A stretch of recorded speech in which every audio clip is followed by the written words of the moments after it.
Hello everyone, welcome back to my YouTube channel. আজকে আমি কথা বলবো দুইটি ব্যাপার নিয়ে।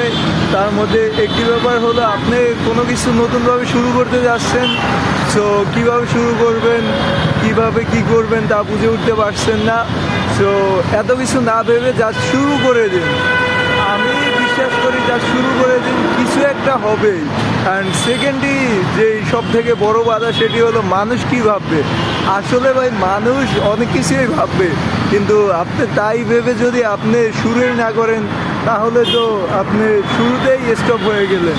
সো মানুষ কি ভাববে এই চিন্তা বাদ দিয়ে আপনি জাস্ট শুরু করে দিন। দেখবেন আপনার প্যাশন নিয়ে এগিয়ে যান, দেখবেন যে আল্লাহ তাআলা উপরে দেখতেছে আপনার পরিশ্রম, এবং আপনি কিছু না কিছু পাবেন। এই ভাই, কিছু তো অবশ্যই পাবেন ইনশাল্লাহ। শিখতে পারবেন কিছু, অনেক কিছু জানতে পারবেন। সো আল্লাহ হাফেজ।